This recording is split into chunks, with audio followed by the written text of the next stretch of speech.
მოგესალმებით ძვირფასო ტელემაყურებლებო. დღეს პეგატივის ეთერში ვიწყებთ გადაცემას რუბრიკით ფსიქოტრონული სამყარო. მე გახლავთ ზაქარია როჭიკაშვილი და დღევანდელი ჩემი სტუმარი გახლავთ მალხაზ გველუკაშვილი, მეტაფიზიკოსი. როგორც ირკვევა და როგორც ვიცით, ბატონ მალხაზი გახლავთ ოკულტური მედიცინის მკვლევარი. თქვენ ძალიან ვინც მიცნობთ, მე იცით რომ მე თვითონ ექიმი ვარ, ჩემთვის ძალიან საინტერესო იქნება ამ მიმართულებასთან გაცნობა და მასზე საუბარი. მოგესალმებით ბატონ მალხაზ. გამარჯობათ. რა არის ოკულტური მედიცინა? იცი, სანამ ეს კლასიკური მედიცინა შეიქმნებოდა, თანამედროვე მანამდელი მედიცინა ბევრად ძველია. ფესვებში ჩასვლა ალბათ ძალიან ძნელი იქნება, იმიტომ არსებობს ქემის პერიოდის, ეს ის ეგვიპტის პერიოდის, ანუ წინა ეგვიპტური პერიოდის, სანამ ბერძნები და რომაელები შევიდოდნენ, ასე რომ ვთქვათ, იმდროინდელი მასალებიც კი არსებობს. არსებობს უძველესი მასალებიც ამის შესახებ.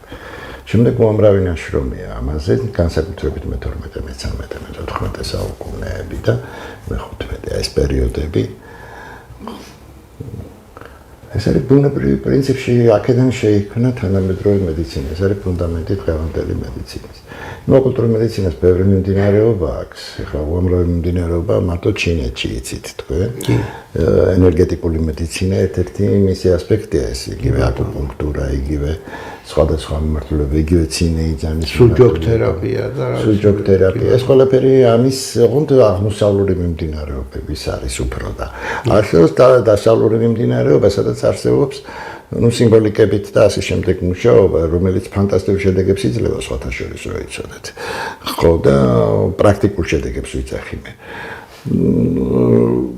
ეს ყველა ალბათ ყველა უძველეს კულტურაში იყო განვითარებული.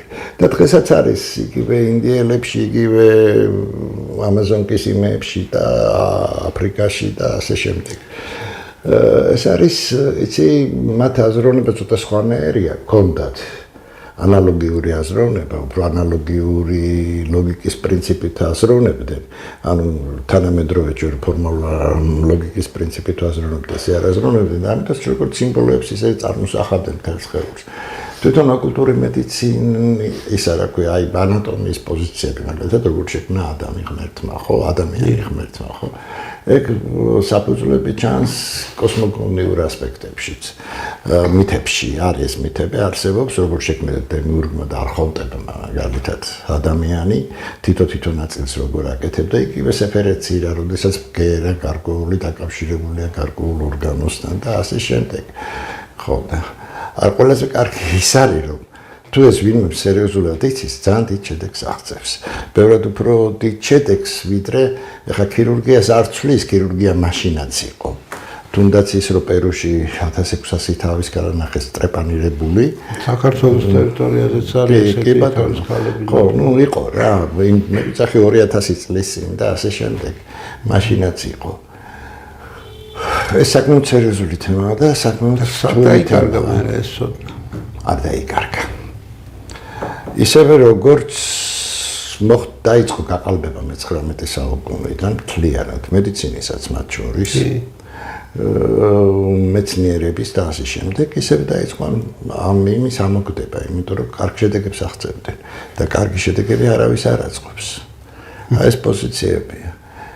ეს ყველაფერი ჩანს კარგად, თუნდაც იცი, აი, როდესაც ერთი პერიოდი ვიყავი გატაცებული, ძალიან სერიოზულად ეთერული ფიზიკას ვსწავლობდი. ნუ ახლა მე ფიზიკა, მათემატიკა, ქიმია, ესეთ საგნები არ მეჭირს, იმიტომ რომ ეს მიმართულებები მაქვს უნივერსიტეტში დამთავრებული.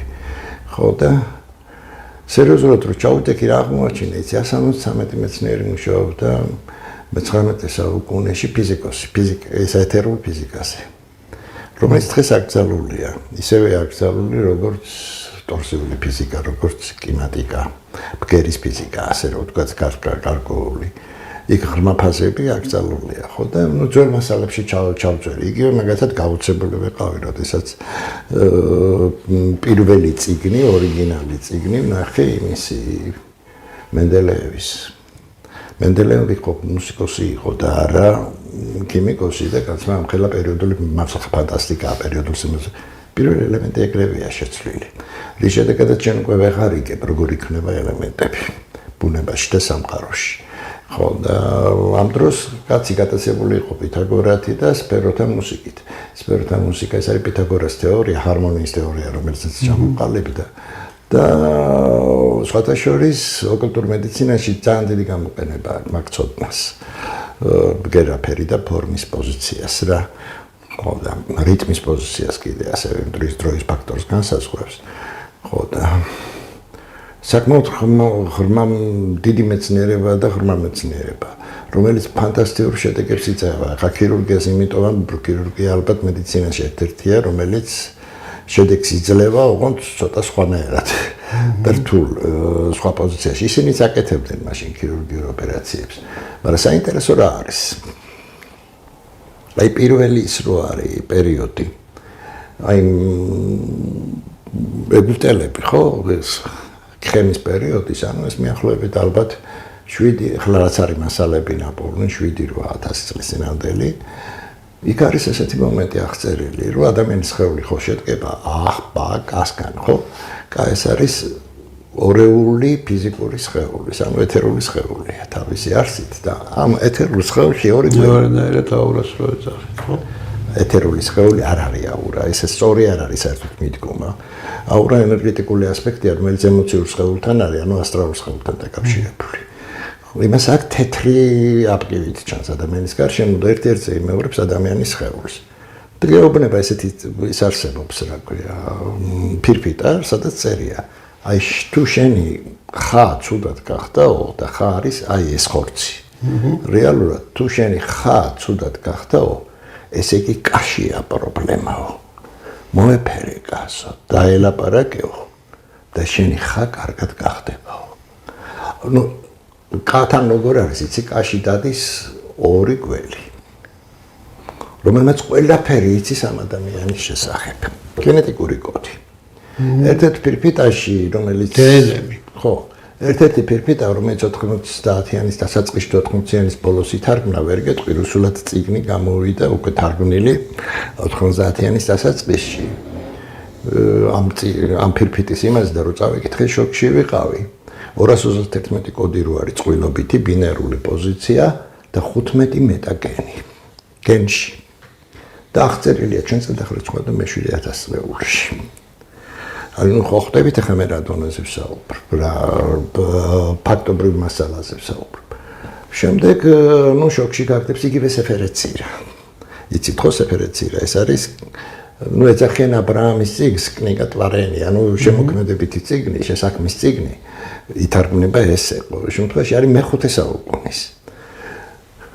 თავიდან როდესაც პირველად გავეცანი, მე ორიგინალშიც ვარ გაცნობილი ამ წიგნს, რო გავეცანი, ნუ რატომღაც მეკონა, რომ ეს პირველი წიგნია, რომელიც ებრაელებმა დაწერეს, კაბალა მაგაზია პრინციპში აწყობილი, ისა ეს მაგარი რაღაცა ვიპოვე, ხო იცით როგორც ხდება ხოლმე. მე რო გავყევი,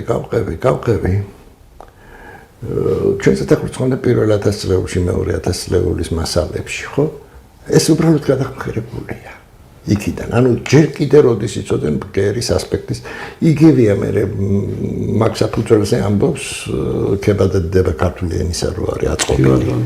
მაგრამ იგივე საფუძველზე ამბობს, იქ თითოეული ბგერის ორგანოსთან დაკავშირებაა მოცემული. თითოეული ბგერის ორგანოსთან დაკავშირებაა. მეთოდიკებია საოცარი. მაგალითად წინაიწანის კორნალები ორგანოებს ელაპარაკებიან და ეგრევე სწორდება ორგანოები. ნუ ეს საოცარი მომენტი, ეს თელი ტექნიკაა და იმიტომ ვიძახი, ანუ ორგანოებს სხვანაირად განიხილავენ. ისინი თვლიან ისევე როგორც იგივე ძველი ეგვიპტელები თვლიდნენ, ახლა ხო შემთხვევითი არ არის, ეს არის ალქიმია წელა, ანუ სხეულის ალქიმია, ასე ითვლება. გამოდის რომ მარტო ჩინეთში ისა ძველ ეგვიპტეში კი არ იყო ეს ცოდნა და უფრო პროტო ეგვიპტეში ასე რომ ვთქვათ, იყო ეს ცოდნა უკვე ჩინეთში ჩანს ჩვენ წელს ხომ ახლობით მე-5 მე-6 საუკუნეებში მასალების მიხედვით ვლაპარაკობ რა ამ შემთხვევაში. ძალიან საოცარი რაღაცები ხდება. ახლა ერთი გოგო იყო, რომელიც ჩინეთში იყო სასული, რომელსაც მთელი ცხოვრება კუჭით გიო და საშინო მდგომარეობაში იყო და მოხდა დაუის ბერთან. კი მან კითხა რა გინდაო?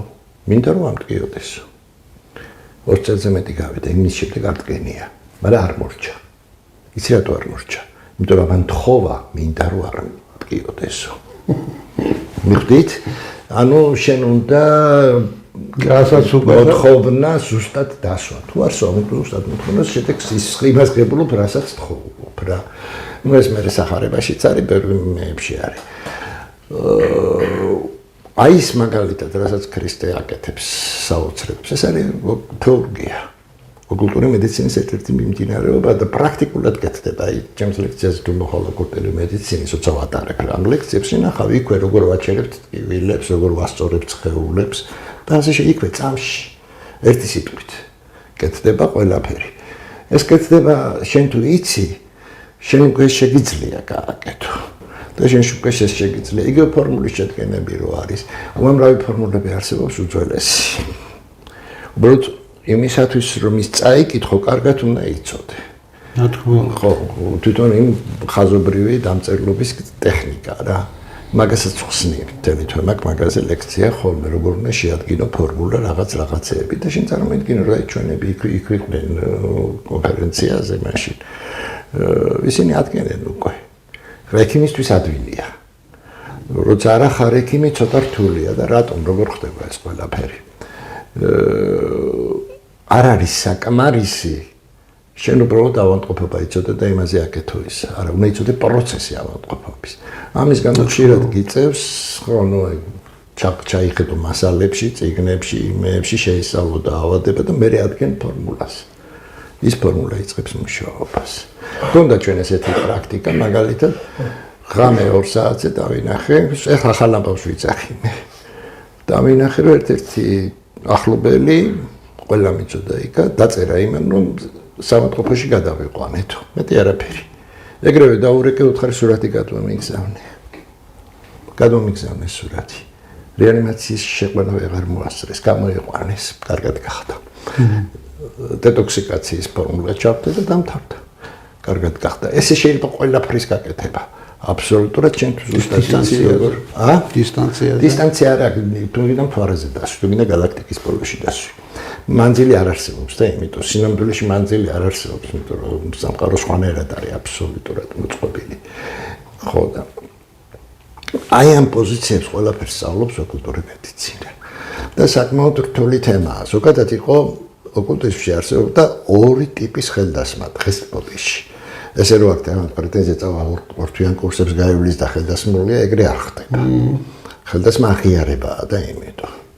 უნდა შეხვდე ამისთან სასწავლს თლიანად და იმათ უნდა გაღიარონ უხმოთ თანაც პირველი ომში დაგინახავენ თუ რა იციან შეგიძლია თუ არა ხარ თუ არა. არსებობს 2 ხელდასმის პრინციპი არსებობდა. ერთი იყო კუნალის ხელდასმა და მეორე იყო მეომრის ხელდასმა. მეფე მაგალითად მეომრის ხელდასმა ზოგადად ძველ პერიოდში და ქურუმი იყო კუნალის ხელდასმა.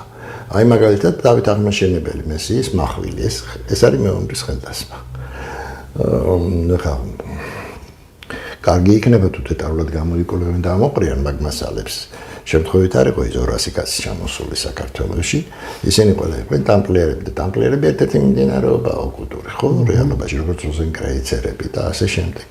ისინი პრაქტიკოსები იყვნენ, თეორეტიკოსები კი არ იყვნენ. ხო და ძალიან მაღალი დონის.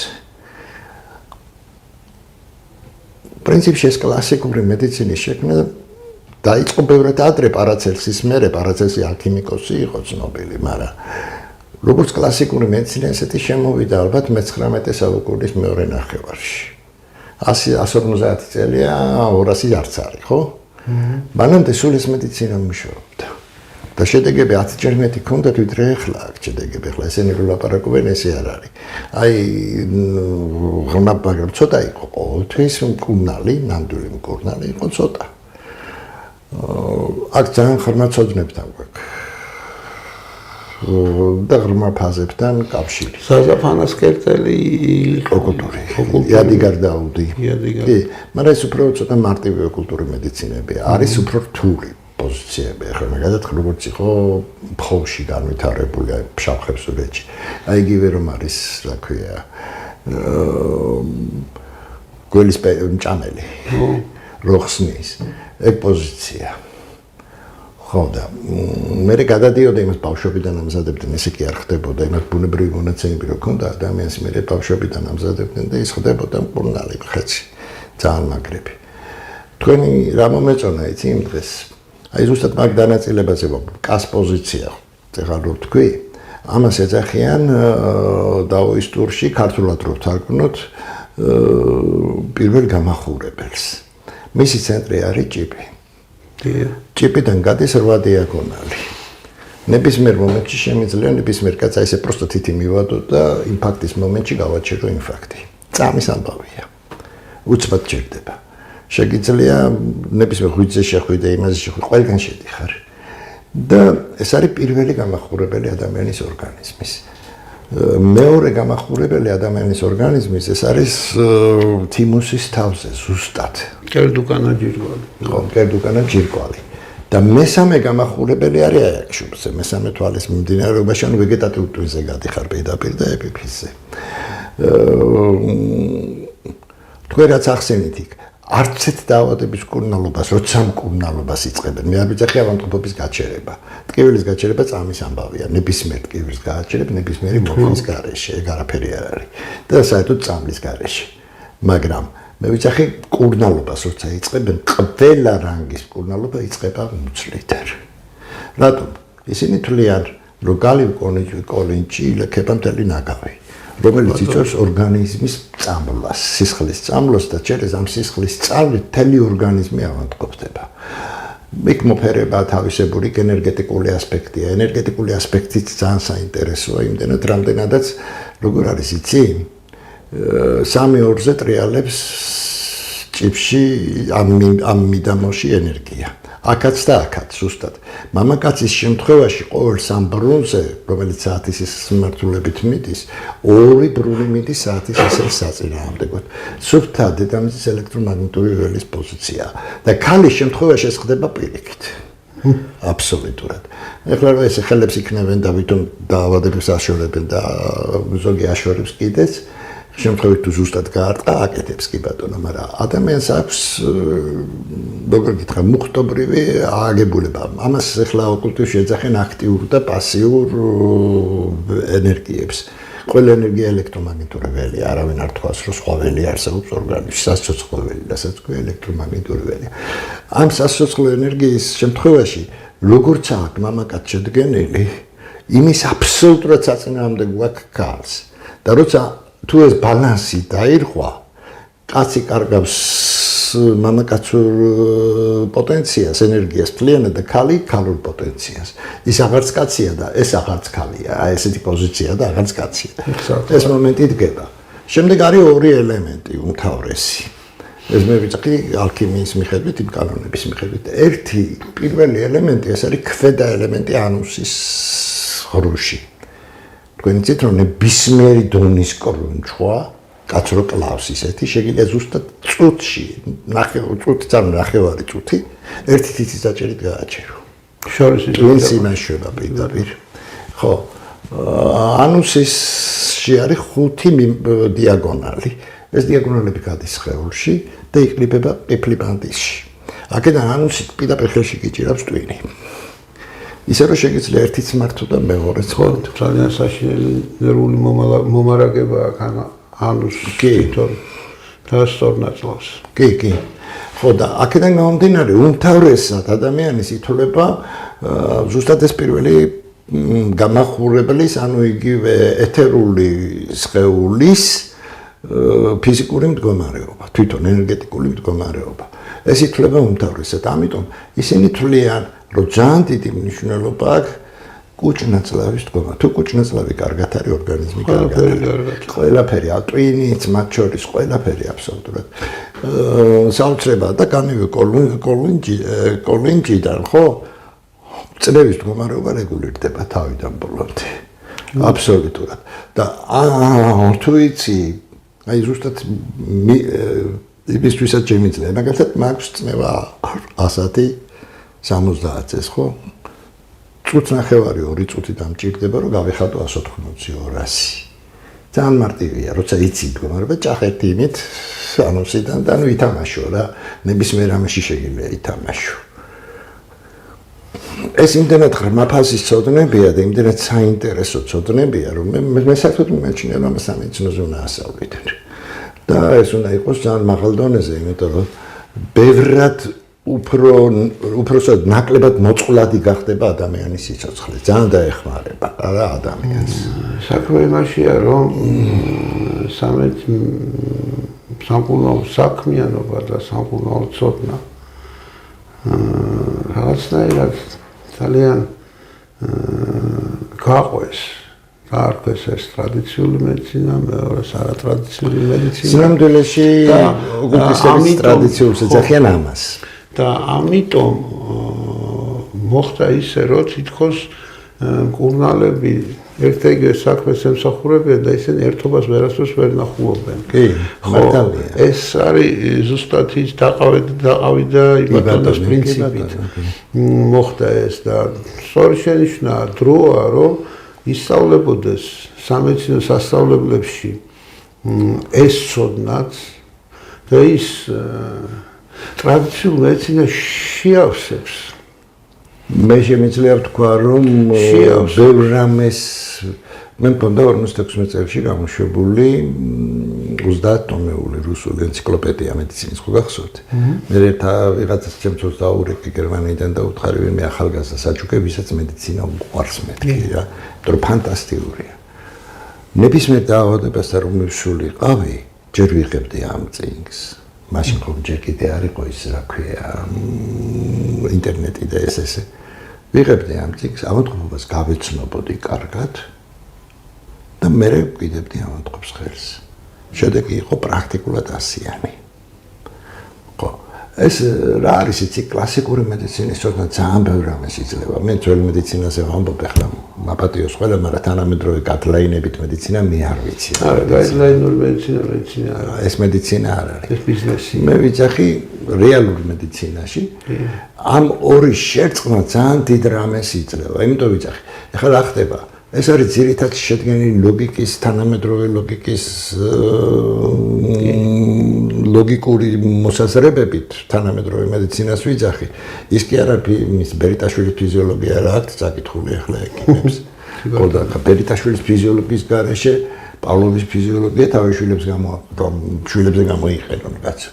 ხო და ეს ამ მედიცინის ცოდნა ძალიან მაგდა. ის არის ანალოგიური. თუ იმასაც იგებ და იმასაც საფუძვლებში თუ წვდები და ყველაფერს იგებ, აქ უკვე როგორ ახარ იცი, როგორც თევზი წყალში.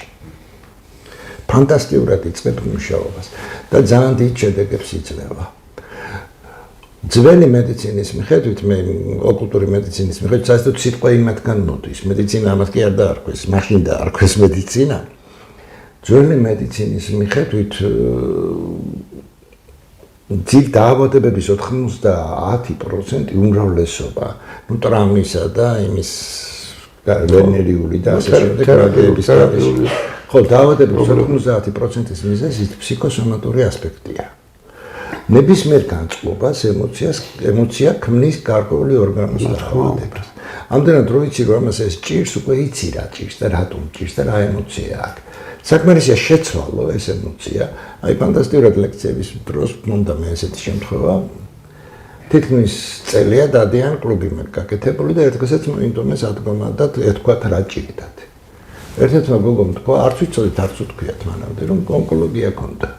გაქრა. ანუ ადამიანის ფსიქოლოგიურმა გადაწყობამ გააქრო დაავადება წამლის garaში, ყველაფრის garashi. კი ბატონო. ხო, მაგითო ვიძახი, მეორე სხვა რამე თქვა, მესამე სხვა ყველა გამოჯანმრთელდა. არავისთვის არავის არ უკურნალია. უბრალოდ ემოციის ცვლილებაც კი იწვევს მდგომარეობის ცვლილებას. უფრო საინტერესოს გეძღვით. ადამიანებს არსებობს ესეთი მდგომარეობა ადამიანის კანცეროფობიას ვეძახით. კი.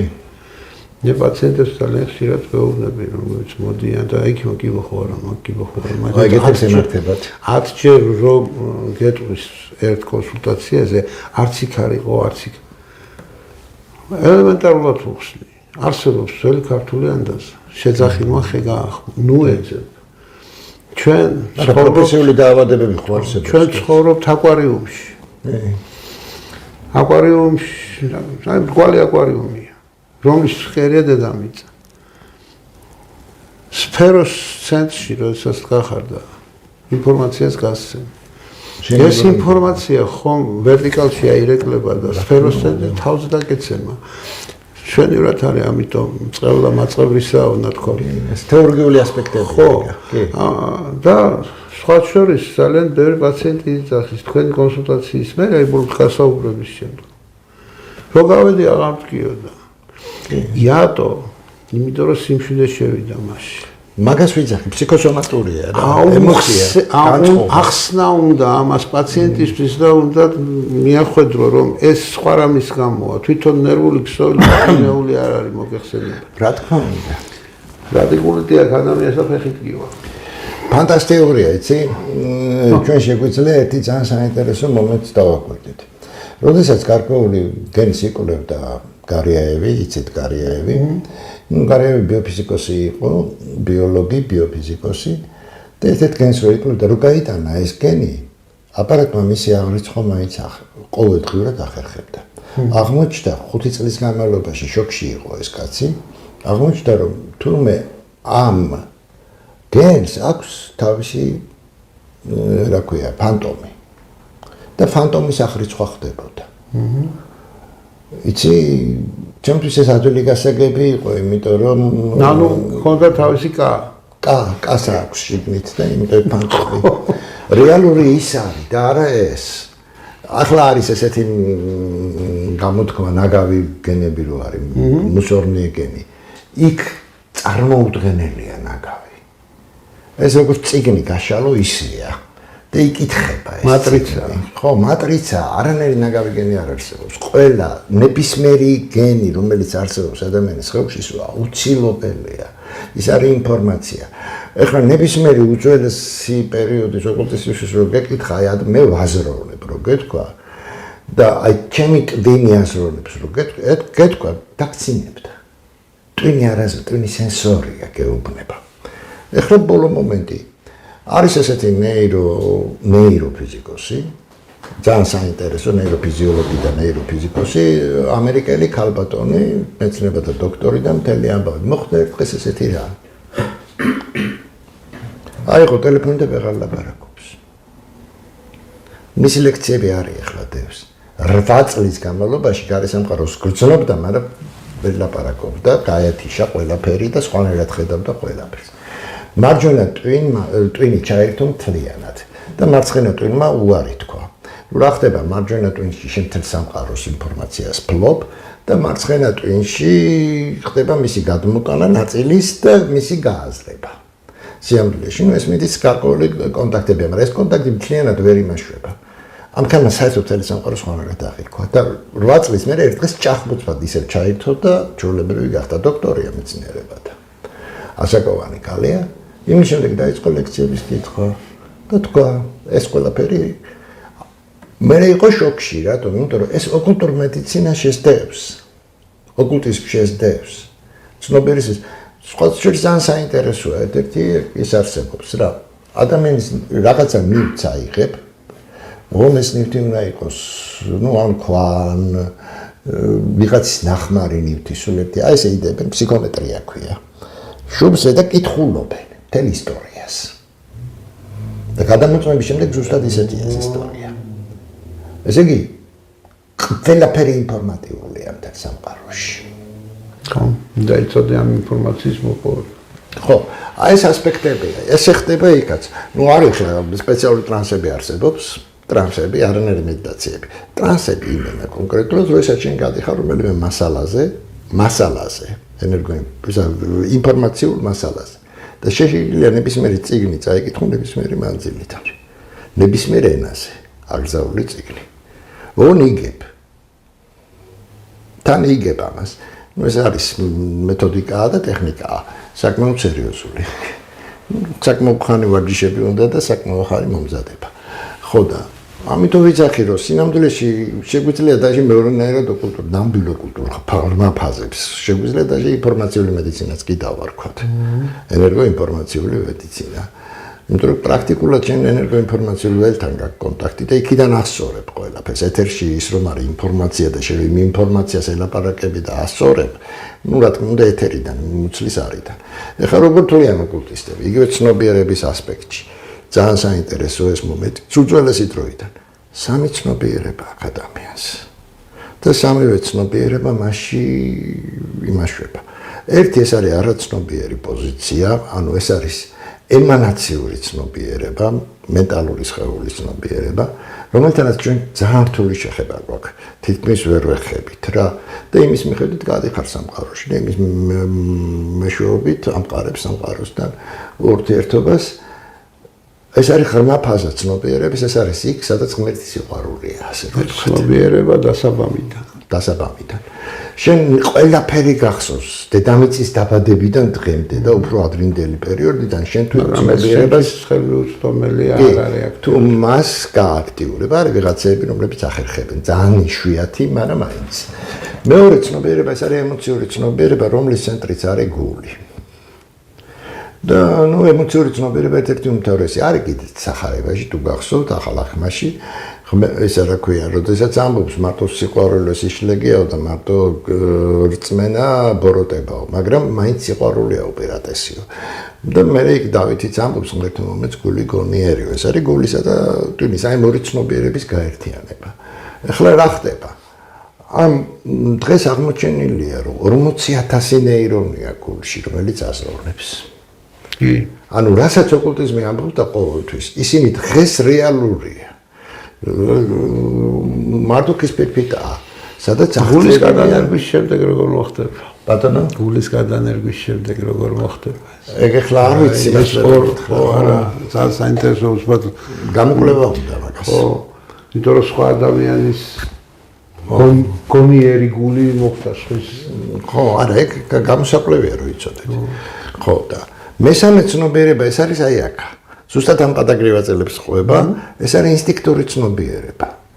ეს არის მარტივი ცნობიერება, ის რომ შენ ხშია, შენ რომ წურია, შენ რომ მაპატე სექსი გინდა, შენ რომ გეძინება, ყველაფერი აი ამასთან არის დაკავშირებული, ამ ცნობიერებასთან. ხო და მათემატიკაში არსებობს გენიალური კანონი, ეს არის და ეს ბავშვმა იცის დაბადებისთანავე და ხო, ეს არის პირველივე, კი. ეს არის პირველი მომენტი. ჯამს და კუჩი გადის. თავი მოვალეობა შვილის. კი, ეს ამის ფუნქცია, ეს ცნობიერებაა. ეხლა მე რა ხდება ახლა, იქ ფანტასტიკური მომენტებია, იცი? ეს ამა კი იცის ყველაფერი, მათემატიკას აქვს ფანტასტიკური კანონი აღწერის პოზიციით რა. აი ესეთი, მათემატიკაში არსებობს აუცილებელი და საკმარისი პირობა. ნებისმიერ თეორიას ახასიათებს აუცილებელი და საკმარისი პირობა. საუბედუროდ დღეს უმრავლესობა მე რასაც დავაკვირდი, აი ცნობილი ფიზიკოსები რო ქვიათ, აზზე არ არიან. მათემატიკა არ იციან რეალურად. ხო, ნუ არ იციან და იმიტომ რომ დაფაზე 2 საათი ფორმულებს რომ მიწერს და კითხულობ აშკარად ტყუილია, ესე არ ხდება და იმიტომ გართულებულია ყველა პოზიცია. და იმიტომ სხვანაირად ასე, ამიტომ მთელი ცნობიერება მუშაობს ორი ძირეული კანონით. ეს არის ლოგიკის კანონით და ეს არის კომბინატორიკის კანონით. ალაგებს იმ მრავლობითი განსაკუთრებით, რაც უფრო განვითარებულია, ხო გონება. ის ანალოგიური კანონებიც კომბინატორიკის კანონებთან არის რა დაკავშირებული. აუცილებელი პირობა არის იმისათვის, რომ შენ უბრალოდ ცოცხალი იყო. აი ეს ყველაფერი ამასთან არის შეხებაში და საკმარისი პირობაა საჭირო იმისათვის, რომ შენ ადამიანი გახდე. ხო. ადამიანი რა არის? ადამიანი ეს არ არის, ადამიანი ეს არის. და გეუბნებიან კიდეც იმ მაგალითად ძველ ეგვიპტურ პოზიციაში ესო ხაო ტანსაცმელიაო. ახბა კა ქმნის ადამიანს. ხვდებით ხო? ის ადამიანის ფიზიკური სხეული ნამდვილად ეს ტანსაცმელი ზემოდან აქვს შემოცმული, ეს არის ეთერული სხეული. და რა არის მატერიასა და მატერიებს შორის ხოვება რაშია? სიხშირეებში მეტი არაფერში. ის უბრალოდ უფრო ფაქიზის სიხშირეებისა და ეს უხეში სიხშირეა. აი ეს პოზიცია და ეს კარგად ჩანს თვითონ ბიბლიაშიც. მეექვსე დღეს ღმერთმა შექმნა კაცის სახეთთვისა და ხატათვისა და მამაკაცად და დედაკაცად ქნა იგინი. მერვე დღეს იწევს ადამიანის კეთებას. თიხისაგან მიწისძვრიდან გამოძერწა და მე სული ჩაბერა. აი ის ჩაბერა ამას. და ადამიანი მოაქცია ციხეში. ეს პოზიცია და ეს ნებისმიერ გნოსტიკურ მასალებში ძალიან მაგრა ჩანს. მეხუთე დღეს სულს მეექვსე დღეს. ოღონდ კაცსა და ქალს ერთად ქმნის. ხო და აი ეს პოზიციები გაუშიფრავი რჩება დღეს ადამიანთა უმრავლესობისთვის. მე მგონი ერთი შოთა მიხვდა ლეპილოვნის ასწორია თუ იყოს. ხო იქ პოზიციები ძალიან მაგრაა წყობილი. ერთადერთი ეს არის მე როგორ აიცი რო დაიმასიზამ ხო? აი მაგალითად იმათ სიმბოლურად ვთქვათ, მამაკაცის თავის ენერგეტიკული ასპექტი ტრიალებს ათის ისრის მიმართულებით, შიდა ენერგია.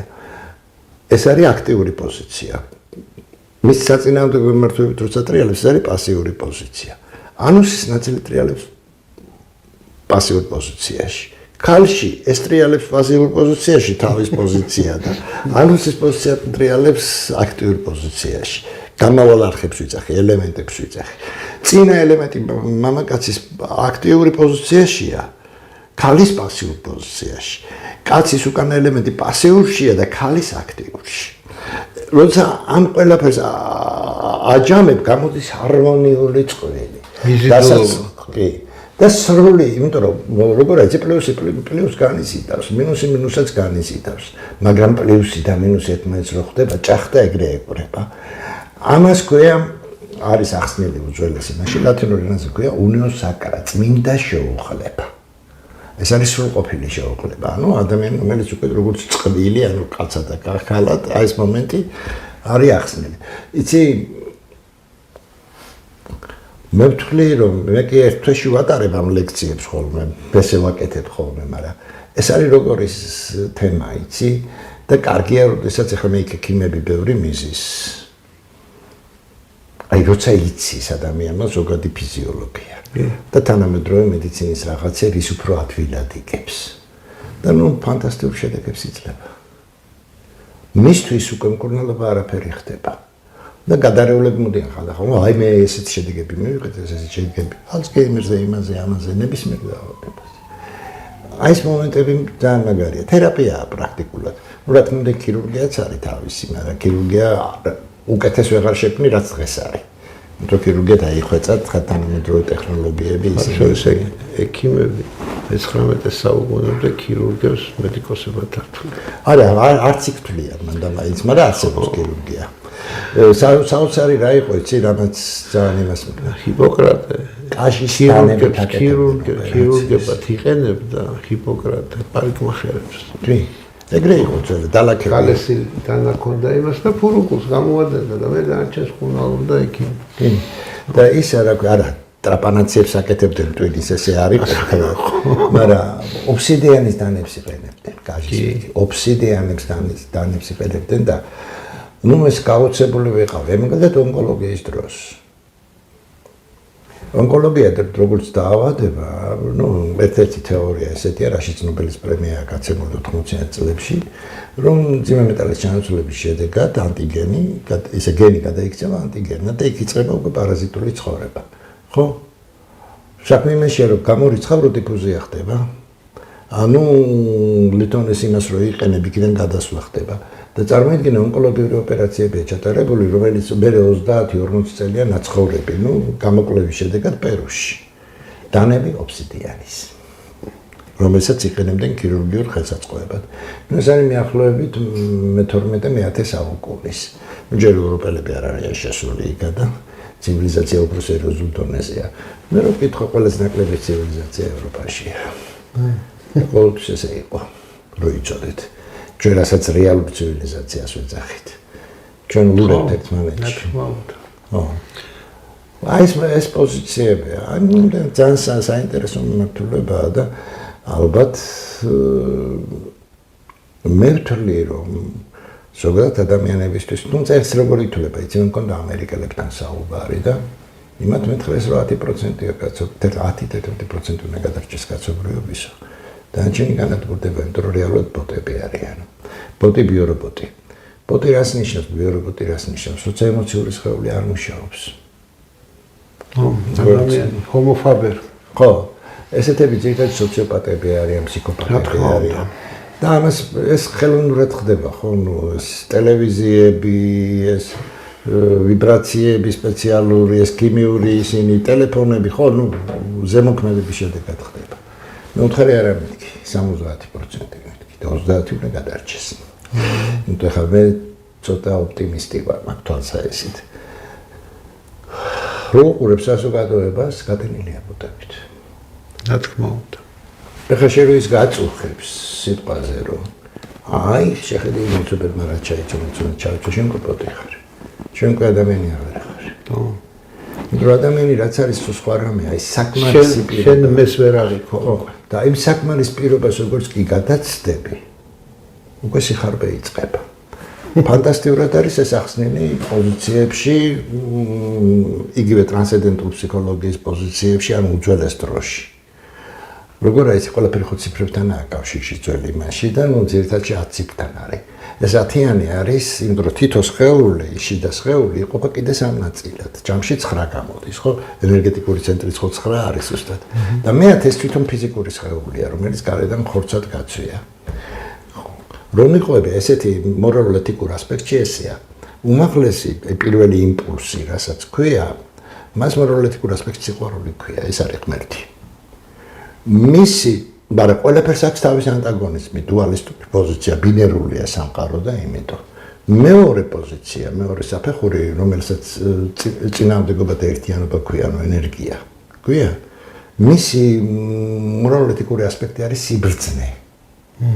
და მესამე საფეხური ზომიერება. ნუ მე ზოგან გადატანილია როგორც ზომიერება, როგორც გონიერება. აი ესეთ ასპექტით. ეხლა დავუკვირდით. თუ სიყვარულია უმაღლესი საფეხური, მას აქვს თავისი უარყოფა. უარყოფა სიძულვილი ვერ არის. არის პატივმოყვარეობა. ნახეთ რა კარგადაა მოცემული. სიბრძნე რა არის? სიბრძნეს არის წინააღმდეგობათა ერთიანობის მიღმა დგომა იმისათვის, რომ შენ ეს წინააღმდეგობათა ერთიანობა დაინახო. დიალექტიკას თუ ვერ დაინახავს სამყაროში, გნოსტიკური წესების მიხედვით ძახი და ჰერმესისტურით. მაშინ შევერ ხედავ სამყაროს. ხედავ და ვერც მისი წინააღმდეგობა არის სიბრიყვა. სიბრძნის. უარყოფა სიბრძნის, რა ეს არის სიბრიყვა. და ზომიერების უარყოფა არის სიხარბე. ვინ მართავს დღეს? კაცობრიობაში მართებს. პატივმოყვარე ბრიყვები. ყველა უარყოფა. სიხარბი და მათ აქვს სიხარბე ზუსტად. ანუ ეს პირველი სამეორის პოზიცია, რომელიც მენტალურ სხეულში ყალიბდება და მეორე გამოდის ფიზიკურ სხეულში. თუ უარყოფა მოხდა სიყვარულის მენტალურ სხეულში, უკვე უარყოფა ხდება, ანუ ემანაციურ სხეულში ადამიანის, უკვე უარყოფა ხდება სათნოების, რომელიც 4-შია გამოცემული და მეორე სხეულის პირველი ნაწილია. სათნოების უარყოფა იქ სათნოებაა და გულმოწყალება, ეს ორი სიტყვაა ჩასული ძველი ტექსტებში ხოლმე. მაგრამ სათნოება და გულმოწყალება იგივე თანამედროვე ენაზე როგორც ემპათიაა. ადამიანი კარგავს ემპათიას და ხდება სოციოპატი. ხვდებით? აქ თუ დაგერხა, მთლიანად არხეულებ. მაშინ ხარ ის ვინც არიან. რეალურად დღეს მსოფლიო პოლიტიკაში, ვიცი რა, ბევრი ადამიანი ცხოვრობს დედამიწაზე და ჩვენს უნდა გავანადგუროთ. ეს აქედან ჩნდება, აქედან ამ დროს როგორ არის, ადამიანი რომელიც უკვე ამას ფიქრობს, ის თავის განვითარების, ანუ ინტელექტუალური დონით ძალიან დაბალია. სინამდვილეში. ელიტა თავი რო გონია, სინამდვილეში ეს არის პრიმიტიული. ყველაზე მობიერი დიაგნოზი რო თქვა დებილია. ხო, ძალიან მობიერია. პატივმოყვარე ბრიყვები არიან სინამდვილეში. ვიცი, ნებისმიერ მათგანს რო კითხო, მე მაღალი IQ მაქვს, გამოაცხადა, ხო გახსოვთ ერთმა? ხო, ეგერ მეორე გამოდის და ვინადო და დავით აღმაშენებელს დასცინის, ხო? და რო კითხო, იმდენი წიგნი აქვს წაკითხული, ვერ დათვლი, მაგრამ რა გაგებული. და თუ არ იცის და ეგაც ეს არის. ანუ რატომ? იმიტომ მათ აქვს დაკარგული მთავარი პოზიცია. აი ეს მეორე ნაწილი მთავარია უპირატესიო, მაინც სიყვარულია, რომ გეუბნება ისა. რწმენა და სიყვარული და უპირატესი სიყვარულია, იმიტომ რომ ამის გარშე ადამიანის სიშლებია, მაგრამ სიყვარული. აი ესაც კი დაკარგული აქვს გესმის? ისინი მხოლოდ ამით აზროვნებენ. ცნობიერების ამ დონეში არიან ჭიფში მოქცეულები. იცი და ამას ხელი შეუწყო ასე ვთქვათ თანამედროვე მეცნიერებამ. ნუ ხო გამოცხადა რომ სიყვარული ქიმიური პროცესი ყოფილა და მეტი არაფერი და ერთ დაუწერე მაგაზე დამიწყო მტკიცება ამისი. შენ რასაც ამბობ ეგრე არ არის ურევო და სიყვარული მხოლოდ თქვა შენ ურევო მეთქი. შენ ნებას და სიყვარულს ურევ ერთმანეთში.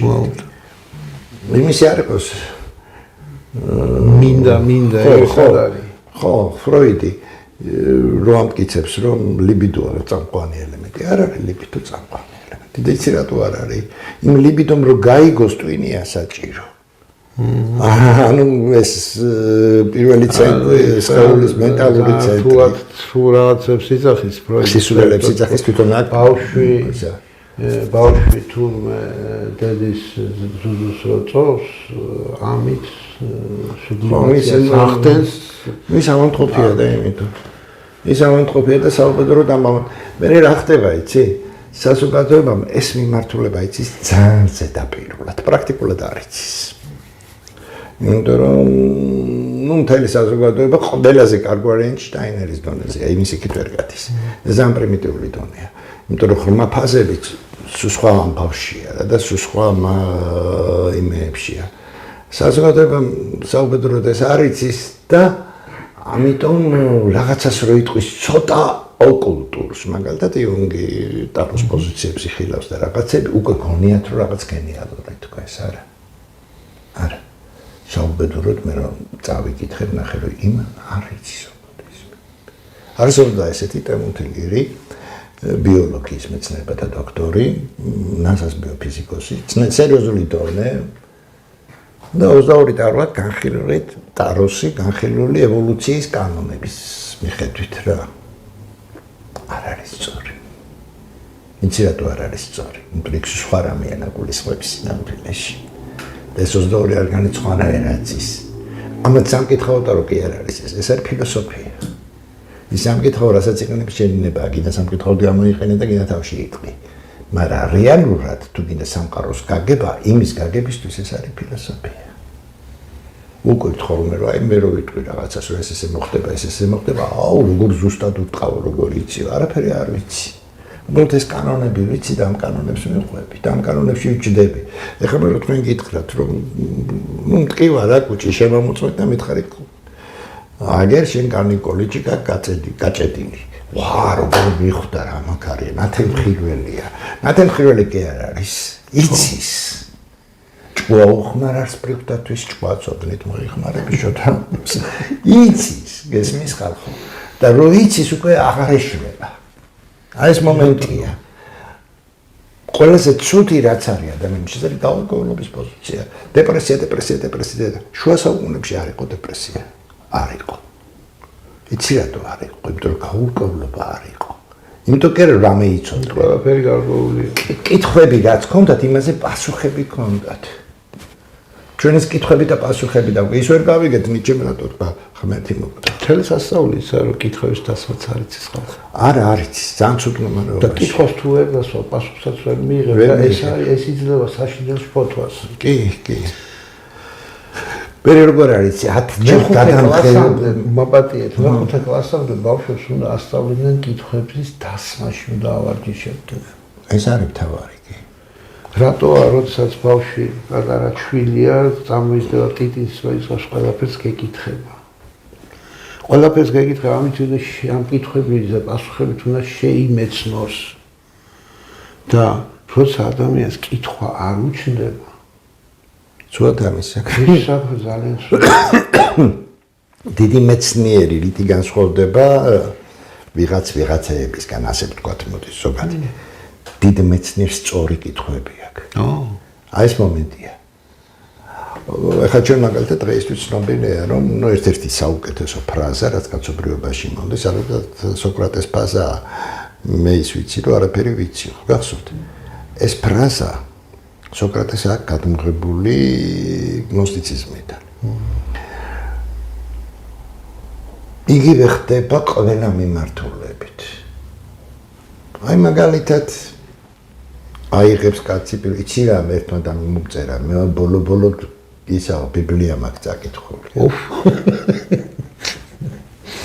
რა დღეს ჩავარდე იცი ხმა ვერ ამოვიღე რა უნდა უთხრა მითხარი კარგი ვინ არის ბოლო ხო ვინ არის ნოე საიდან არის ნოე უთანაფიშტია ნოე ზეუსუდრა ნოე დევკალიონია სანამ ნოე გახდებოდა სხვადასხვა პერიოდებში ისტორია მოპარულია და გადაკეთებული ბევრნაირად. გინდა სხვებზე მოგიყვე დეტალურად ნებისმიერი ამბავი როგორ არის მოპარული სხვა მითოსიდან. ადამ და ევას ამბავიც მოპარულია. პირველი პერიოდი, მეორე პერიოდი მე აკლია იქ რაღაც ნიუანსები. ჰერაკლე და ამირანი და ისა პრომეთე. ხო, ვინ იყო პრომეთე? ეხლა შევხედოთ ვინ იყო პრომეთე. პრომეთე იყო იმისი, რა ქვია, კრონოსის მა. ესე კი არ იყო იაფეტის შვილი პაპატია და იაფეტი იყო კრონოსის მა. კრონოსი, იაფეტი, 5 ტიტანი იყვნენ შვილები ურანოსის და გეას. ურანოსი ცას ნიშნავდა გეა მიწას. ეს შვილები მე კრონოსმა ჩააგდო მამამისი იმაში ჰადესში, თვითონ გახდა მეფე. შემდეგ ზევსმა ჩააგდო მამამისი ჰადესში, თვითონ გახდა მეფე და პრომეთე იყო ბიძაშვილი ზევსის. კიდევ ნახოთ ქართულში რა ერქვა ღმერთს. მორიგი. არ იცოლებოდე? ხო და რა ერქვა ღვთისშვილები როგორი ტიპები იყვნენ ქართულში? ქართულში არის ძირითადად ღვთისშვილები და დევები და მათ შორის ბრძოლა მიდის, ხო? ასეა. დევები ცოტა ვერ არიან თლად ჩარიკებზე, ძანადული მას. ღვთისშვილები მაგარი ტიპები არიან, მაგრამ ომობენ, ხო? ვინ არის ღვთისშვილი? თქვენ გონიათ ეს ნეფილიმები მოგონილია იმისი ებრაელების, რას ლაპარაკობთ? პირველი 12000 წელი 12 ღმერთი მართავდა დედამიწას. 12 ღმერთი. მეორე 6000 წელი 6 ნახევრად ღმერთი მართავდა დედამიწას. ესენი არიან ღვთისშვილები. იმათი შვილები. ხო, და ამის შემდეგ უკვე კალიუკას ეპოქა რო დაიწყო, 6 ისა უკვე ადამიანები მართავდნენ დედამიწას. ისინი დიდხანს ცოცხლობდნენ და ესენი 100 წელი მაქსიმუმია რა. დიდებიც იყო. ხო. ისინი დიდებიც არიან. ესენი უბედურები არიან, საშინელებაა. იმის შემდეგ ყველაფერი ცუდად მიდის.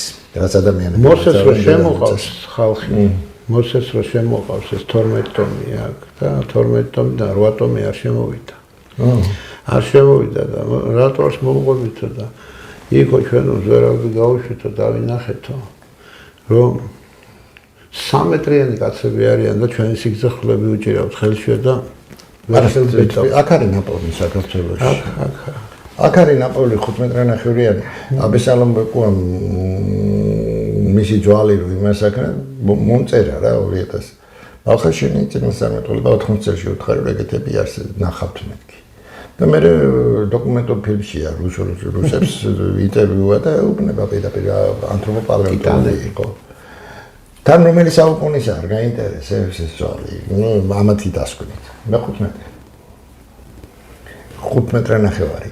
და მეორე უპოვიათ იმაში რა ქვია ბორჯომის ხეობაში 11 მეტრიანი დისკავერის სასწავს სურათი მანახეს გადაღებული ის არ მინახია მე თვითონ და წაიღო დისკავერმა.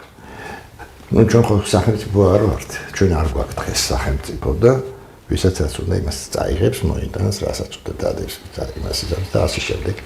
ხო, სუიძახი რა. ბერტოლ ბრეხტი იყო გენიოსი. კავკასიური საწიწრე რო დაწერა, მართლა საქართველოს დაწერა. ეს მომენტია რა. ვინ იყო მამა გაბრიელი? იცი მე რაც ვიცი მამა გაბრიელის შესახებ ასაგებია რომ წმინდანი იყო. არა წმინდანი არა. ძალიან არა წმინდანზე მეტი იყო. გასული იყო ეს ტიპი, იმიტომ რომ მისი ცნობიერება არ იყო ზუსტად ისეთი როგორც ახლა ვიხასიათებენ. მისი ცნობიერება პროგნოსტიკური იყო, ღრმარი იყო, ფაზური. იმიტომ იყო მე სალოსობას რო თამაშობდა. ანუ სულელის პოზიციაზე ეგეთი იყო ისაც რა ქვია, რა გვარი იყო. ილარიონი. ეგეთები მეუფე ილარიონი. აი ძალიან უცნაურ ამას გეტყვით რომ მივდიოდით მე არ ვიცოდი ვინ იყო მეუფე ილარიონი, დანახული არ ყავდა ყოველ შემთხვევაში და მზის კაცი და ბევრი ხალხი ახვევია გარშემო. უცბად დამინახა, მანქანიდან გადმოვედი, გამოქანდა და ჩამეხვია. ილარიონი. ესეთი დონე იყო ილარიონიც. იყვნენ ესეთი დონეები, მაგრამ ეგენი გასულები იყვნენ უკვე.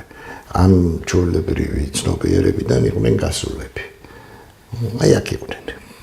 ამ ცნობიერებაში სამყაროსთან კონტაქტში. ამიტომ იცოდა მამა გაბრიელმა ამდენი რამე. კი ბატონო. და კიდევ მინდა გითხრათ. მესინგი იყო კულტურის მესინგი ოკულტისტი არ იყო. არა, მესინგი უბრალოდ ტელეპათი იყო. საკმაოდ ძალიან სერიოზული დონის, არ ვარ, რაც ადამიანს ნიჭი აქვს და მაგარია. რუსეთში იყო ფანტასტიკური სკოლა გომის, რომელმაც მე ბოდიში მოიხადა მებიუსი ხელმძღვანელობდა ამ სკოლას რევოლუციის მერე, რომ არჩაერიან რევოლუციის ამბებში, რომ ვერ მოხდებოდა რევოლუციაო. ისინი წავიდნენ საფრანგეთში მაშინ და სხვათა შორის ძალიან კარგი ერთი ოკულტური ფილოსოფია აქვს გამოშვებული დიდი 1000 გვერდიანი წიგნია შავი. ავტორი ხომ ცნობილი არ არის, იმიტომ რომ როგორც წესი ავტორს არ აწერდნენ. ნამდვილი იმას და ძალიან მაღალ დონეზე ახლა მე ოკულტურ ფილოსოფიას ვიცნობ ძალიან ბევრ სხვადასხვა ავტორებისას, აგრიპა, იმას, ამას, ესეთი დონის არც ერთი არ არის. და ძალიან მაგარი სკოლა ჰქონდათ, სურთა მეტაფიზიკური იყო თავისი არსით, ფორმულების დონეზე რომ მუშაობდნენ, ესეთ დონეზე, რა თქმა უნდა ტაროს კანონების მიხედვით, იმიტომ რომ ესეთი ჰერმესისტურ მიმდინარეობაში ეს ერთ-ერთი ფუნდამენტია. ის ტარო ცებრაული არ არის. ისაც ეგვიპტურია. სიმბოლიზმში. და ფანტასტიკური მასალები აქვს დაბეჭდილი და გამოშვებული. გერმეტიჩესკაია общество მასანა ესე ერქვა რა. გომ. ხოდა ოტო ერქვა ამ კაც სახელი, ოტო მებიუსი. გერმანული წარმოშობის იყო, მაგრამ პეტერბურგში მოღვაწეობდა. მე მაგალითად ძალიან დიდი ეჭვი მაქვს, მაქვს უფლება ეჭვი მქონდეს, დარწმუნებით ვერ ვიტყვი. ისე ვიცი, რომ ძალიან დიდ მასალას ფლობდა თვითონ ბულგაკოვი, ოსტატი და მარგარიტას რო წერდა. იმიტომ რომ თვითონ ბულგაკოვის ოსტატი და მარგარიტას ქრისტე რაც არის იქა, ხო, ეს მომენტი აღებულია უფრო ნიკოდემუსის სახარებიდან. ეს არის პირველი საუკუნის იმავე პერიოდის სახარება. ნუ არის ესეთი ვერსია, რომ ნიკოდემუსი სინამდვილეში იყო პილატე. თვითონ.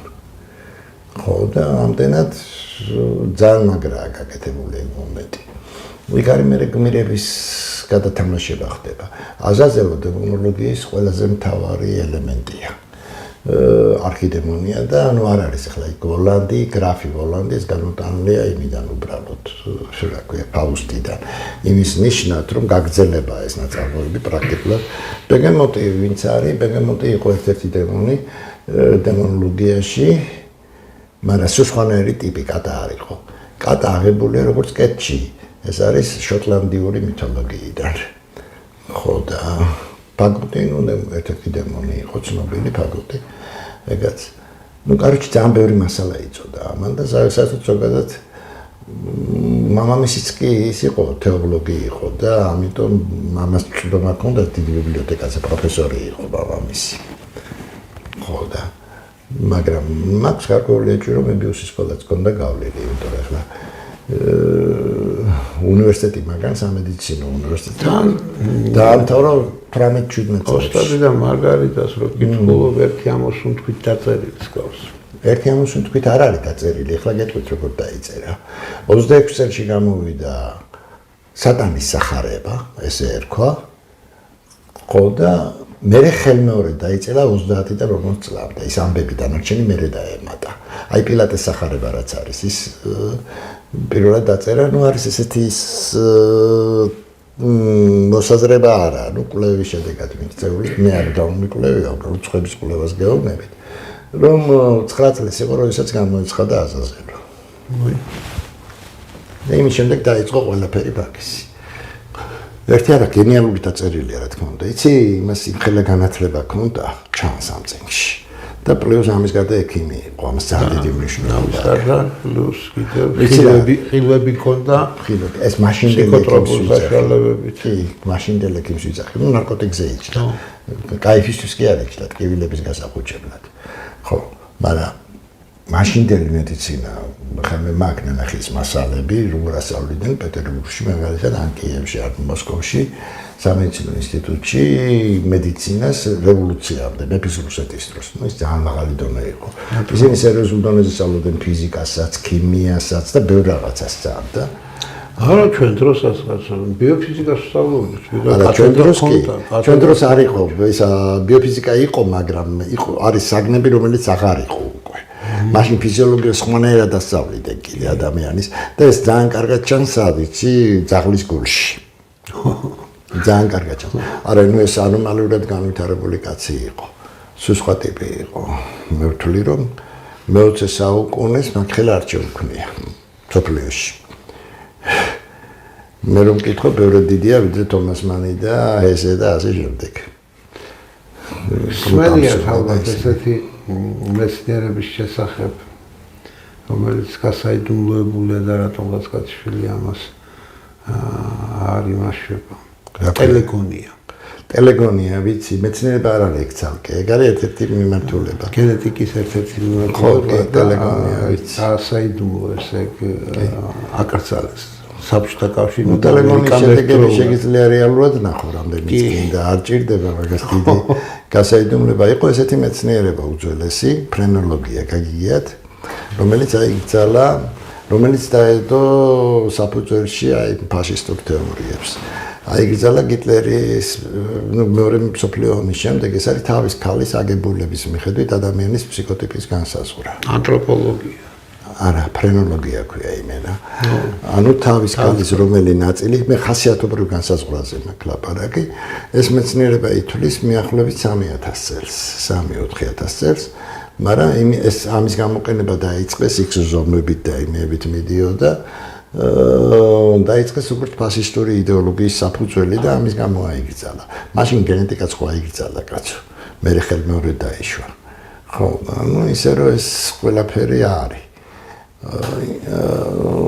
ზოგადად გარეგნობაზე ადამიანს ეთყობა ვინ არის რა თქმა უნდა რასაც ეთყობა კი რა თქმა უნდა მისი შინაგანი სამყარო მთლიანად გამოდის მის გამომეტყველებას დიძაშვილი მამიდაშვილი სახეზეა წერია ზოგიერთს კი ძალიან რო თამაშობენ და სახუმრელი ბრიყვები რო არიან მაგრამ ახლა შორს რო არ წავიდეთ ახლა თქვენ ექიმი ხართ და კარგად იცით როგორც კი შეხედავთ ძირითადში დაავადებები რაც აქვს და ნაზირლებს მერკურიანულია სამეთყველო და იმ დაავადებებთან დაკავშირებით მერკურიანი ამ შემთხვევაში ოკულტური ასპექტით ვამბობ ის რაც ჭირსლევან ბერძენიშვილს დაავადება არ არის ალალია ქვია მაგას ენას რო აკდებს ეს ნიშნავს ეს ნერვი დაზიანებული აქვს იწვევს თუ არა ეს კომპლექსი რა თქმა უნდა იწვევს კომპლექსი პირველი რა არის არასრულფასოვნების და იწყება ბრძოლა საკუთარი თავის გამო ძალიან მარტივია განსაზღვრა ნებისმიერს აიხე რომელსაც გინდა უმრავლესობას აქვს მერკურიანული დაავადება იყო ესეთი ღმერთი ქალღმერთი რომელსაც ერქვა მელუზინა ხო რომელიც ბაფონეტმა შეირთო ცოლად და ყოველ წელიწადს ახალი შვილით ასაჩუქრებდა მაგრამ ძირითადად რაღაცა ნაკლით. რო გადახედო 30 წლის განმავლობაში მართლობაში ყოფ ხალხს მელუზინაშვილებს გვანან. არა, სამეთყველო აპარატი დარღო. ძირითადი უმრავლესობას აქვს მერკურიანული დაზიანება. ძირითადი და ნაწილს კიდე ყურადღების კონცენტრირების დაზიანება. ამას თვალების გამომეტყველებით მიხვდები. აი რო შეხედავ თვალებს და ცოტა გვერდზე რო გაყვის აქეთი კითხი და შენი მაგალითად, ხო? და შეგიძლია პირისპირ დაუჯდე, ნებისმიერ დროს გამოიჭერ. და რატო არ ბილი გამოიჭერ? იმიტომ რომ საკმარისი უცაბედად გადაუგდო თემა. და მე ის დაბრუნდე თუ კიდე უკან ის უკვე არეულია. ის უკვე აღარ პასუხობს. ხო, არის ტიპაჟები ცოტა უმაღლებ თემას ყურები დაბლარულად მაგალითად და ეს ფიზიკური კანონები არა. დემაგოგობა კი ბატონო. დემაგოგობა ბევრ შეუძლია. მაგრამ შეუძლია იმასთან, ვისაც ცოტა ლოგიკური ნაკლებობა აქვს. მაგრამ შენ თუ მაგარი ხარ კათოლაში ასე რომ ვთქვათ ლოგიკურში ვერ ახერხებს ამ დემაგოგობას და გარბის მერე რა და ვეღარ გესაუბრება. იგივე უსუფაშვილი მაგალითად გახსოვთ როგორ გამოიჭირა უსუფაშვილი იმ კონსტიტუციონალისტმა ბახეცემ. კითხვა დაუსვეს იმას რა ქვია. წულუკიანი რა კარგად იჭერს ამათ. იმიტომ რომ წულუკიანი დალაგებული გოგოა. მიუხედავად იმისა, მახინჭია ის არის და ნავარიები ადამიანი თორე ფიზიოგნომიკურად აბსოლუტურად გამართული გოგონაა სხვათა შორის. ხუხაშვილს კითხვა დაუსვეს. ეგიდიოტა ის ექსპერტი ხართო და უსვათ რა ხდა გაჭედა. არა, არაფერს ექსპერტი არაფერი არ იცის და იმიტომ. ექსპერტი იცი რას ნიშნავს, თემა რო იცი ბოლომდე. ვაი, თეორიულად მაინც. ამის არის ვაი, ექსპერტი. ვაი. კი, გეთახმებით. საოცრება, ეხლა სხვაებიდან წამოვედი და სხვა პრინციპში არა იგივეა ის ფსიქიკაა. ფსიქიკა დაჟე რო უყურებ ადამიანს ქუჩაში რომ მიდის ადამიანი არ დაკვირვები ხარ ხშირად როგორ დადის იმასაც კი აქვს მნიშვნელობა იმისაც რომ გაარკვე რა ჭირს. მეც სირავს და პრობლემა რა დაავადებები გამოვიცი. ხო. არა ეს ყველაფერი ოპტიკში იყო და იმიტომ. იქ ახლა მაშინ არ იყო ეს თანამედროვე ტექნოლოგია და უდგამდი გასინჯავდი არა. და საოცრებას კეთვი. რენო, გაგიდიათ ხო რენო? ეს მე-14 საუკუნეში იყო იტალიელი. კი. რენოს აქ წიგნი გამოშვებული. დათორიელებული მაქვს ეს წიგნი. ორიგინალი რა თქმა უნდა არ მაქვს დათორიელებული, მაგრამ ეს ორიგინალი დევს იქ. ვირუსებია შიგნით. აღწერილი მე-14 საუკუნეში უცა მიკროსკოპი არ არსებობდა. დურბინი არ არსებობდა, მიკროსკოპი კი არა ჯერ. ხო. და ვირუსები რომლებიც არ ჩანან ფიზიკურად, ზუსტად არ დახატული, ზუსტად. თანამედროვე ვირუსებს შეადარებ ერთ-ერთზე იმეორებს. ხოლმე ახლა მეტი და კი ბატონო. აი ამ დონეზე იყო ხალხი. თვითონ მალე ალხემიკს გესვოთ, ესე ქვია წინგს ალბერტ დიდის. მე-13 საუკუნე. ლეონარდო და ვინჩის საფრენი აპარატების ის აქვს დახატული. საფრენი აპარატების და წყალქვეშა გემების კი აქვს ვიმანები გაქვთ ნახი ვიმანები არა აუ შოქში ჩავარდები ეს საფრენი აპარატების ყველა პოზიცია მე ერთი წელი ვიწვალე მაგ ვიმანის გამოთვლაზე რა ნახაზების მიხედვით გამოთვლაზე და განუზომიერება დავიჭირე და ავაწყე ისინი ლოგიკური პოზიციები დაფრინავდნენ და რამდენი წლისა იცი ვიმანები 4000 წლის სანსკრიტია დაწერილი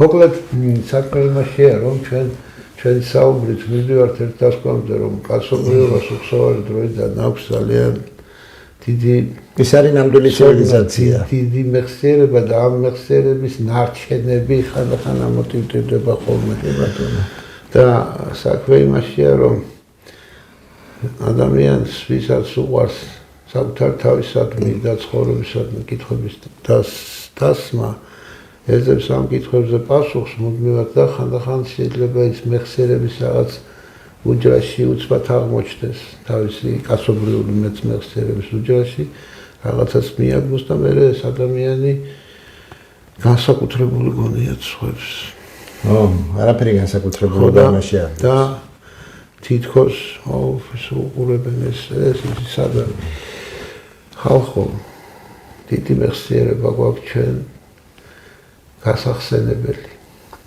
ადამიანებს ჩვენ ძალიან დიდი ხნის კაცობრიობა ძალიან დიდი ხნის განმავლობაში მიზან მიმართულად თუ თავისთავად ივიწყებდა ყველაფერს და დავიწყებებს ხელს უწყობდა ზუსტად გამუდმებული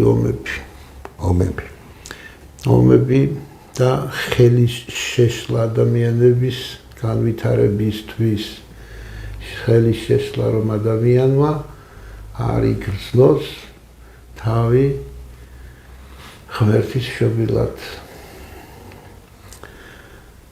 ადამიანი შეიქმნა ხატად ღვთისა და ის ცოდნა რას ღმერთს აქვს ადამიანმა თავის თავში უნდა აღიდგინოს. ხო ფილიპე როგორ ამბობს? დაემსგავსოს შემოქმედს. აი ეს არის არსი დაბადების ერთმა მკითხა. რა არის ღმერთი სად არია, სად? სარკე გაქმნი. ჩაიხედა და შეხედა მოთხარ იქიდან გიყურებს ზუსტად იმხელა ღმერთი რამდენად შეხედა. იცი იმას აქვს ფილიპეს სახარებაში. ქრისტიანობს თვითონ. ღმერთმა შექმნა ადამიანი და ადამიანმა შექმნა ღმერთებიო. რა თქმა უნდა. აი ფანტასტიკური ფრაზაა. როგორ შეიძლება ესეთი წიგნი არ იყოს ოფიციალურად იმაში, ეკლესიაში? არ შეიძლება. ხო, რატომღაც მხოლოდ 4 სახარება აღიარა მართლმადიდებლურმა. და არც ერთი არ არის ქრისტიანული დაწერილი ქრისტეს დროს. ხო. ყველაზე ძველი ამ 4 სახარებაში იოანესია და 150 წელშია დაწერილი.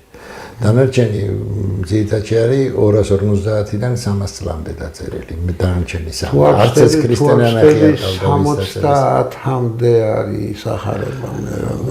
ჯამში აპოკალიფსებიანად ყველაფრიანად არის 150-ზე მეტი წიგნები. მე მაქვს ჩაწერილი 150 ვერსია. ხო და ზოგადად 5 სიფრები ჩაწერილი მაქვს კი. აუდიოც და ისაც ტექსტები რუსულად. კი, აუდიოც მაქვს. შეიძლება გავეცნო. კი, კაცო, აუდიოს მოგცემ ყველას თუ გინდა. კი მოგცემ, ჩაგიწერ და მოგცემ. ნაკხამადის ბიბლიოთეკა არის და არის იქიდან განსაკუთრებით საინტერესოა თომას სახარება. საერთოდ სახარება ქრისტეს ჯვარზე გაყრა და ისინი არ არის აღწერილი მაგაში, ნიკოდემუსში აღწერილი, ფილიპეში აღწერილი. და განსაკუთრებით საინტერესოა იოანეს საიდუმლო წიგნი. არის კიდე კოსმოსის შესახებ, უბრალოდ ახმის პოზიციიდან არის. და თვითონ ენოქის წიგნი არ არის ებრაული ვერსია, ეს არის ეთიოპური ვერსია და ესენიც არც ერთი არ არის ებრაული, კოპტური ვერსიებია სულ ძირითადში. ხო და ნიკოდემუსის სახარება ბერძნული ვერსია. კი, მაქვს ესენი მოგცემ თუ გინდა, მე მოგცემ კი. ჩემი განათლება გასასრულისკენ მიდის. ამის დამატება ხომ არ გნებავთ ბატონო? არის არაფერი უბრალოდ მეცნიერნო ადამიანები გახდნენ, ბოტებაც მოდარჩებიან, ეგ არის მთავარი. და ყველაფერზე თავს უნდა უკრავენ ყველას. ადამიანს იმიტომ ვილაპარაკე, რომ ის ბოდიშით შეგაწყვეტინეთ. აი მეთქი ამდენი ბოტი, ამდენი ის არის. საქმე იმაშია, რომ ეს ხელოვნური ელიტა მე არავის მომხრე არა ვარ, მე ფეხზე მკიდია მომპატიეთ ოპოზიციაც და პოზიციაც. მე მინდა რომ კაპელიერი გადარჩეს, მეტი არაფერი. მაგიდან გამომდინარე, უბრალოდ დაენგვარომ ადამიანებს და გახდნენ ადამიანები. აი მას ვიტყოდი. უნდა ქართველები გავერთიანდეთ და უნდა ვიმუშაოთ ერთად სამშობლოს გადარჩენება უნდა გაერთიანდეს. იმდენად ცოტა კაცობრიობაში ესე რომ თლიანად უნდა გაერთიანდეს, თორე ამის მორევა ძალიან ძნელია ყველაფრის. აქ კიდე რაღაცა ისა ბოლო-ბოლო რო გაბრაზდები შურიზებას იმას ისან სხვა გზა აღარ გიქნება. ეგაც ლეგიტიმური გზა არის. კი, როგორ არის. უკიდურესი ლეგიტიმური გზა. კი. იმიტომ რომ ესენი საშენ მე არ ვიცი ახლა, მე არ ვიცი ესენი როგორ იზამენ ამას, მაგრამ უნაქნა წესით ახლა ჯანმოზე ძალიან ადვილია ახლა რომ უარი თქვენ ჯანმოზე. ეს ჯანმო ერთ-ერთი. რამდენამესი აქვს თუ არის სათქმელი. საერთაშორისოზე. თუმცა განათლებზე დააყენონ, მარტო ჯანმო, მარტო მაგას ვიცახ, ერთ-ერთია ჯანმო. განათლების სისტემა საერთოდ კონსტიტუციაში უნდა ჩავწეროთ. ჩვენ რომ ვართ განვითარებული ხალხი და არ განვითარებული. კონსტიტუცია უნდა დაამთავრონ, მოსამართლებელი იქნება მოსამართლე. ხება, უბრალოდ ხება. არ დათავდეს, არ გენიოსი იყო. დიდი მადლობა. არაფრის. გადაგზავნამდე და აბა ჩამოგაგზავნოთ პირობას თუ კიდევ ვიგრძები მე რომ კიდევ რაღაცები გვაქვს სათქმელი. კი ბატონო. აუცილებლად კიდევ შეგეხმიანებთ. და თქვენ როდესაც გენებოთ. და ეს მომენტი გამიელვა კიდევ ცოტა აზრმა. რუსულად თქვენ კითხულობთ ხო? და დიდი მადლობა. კარგად.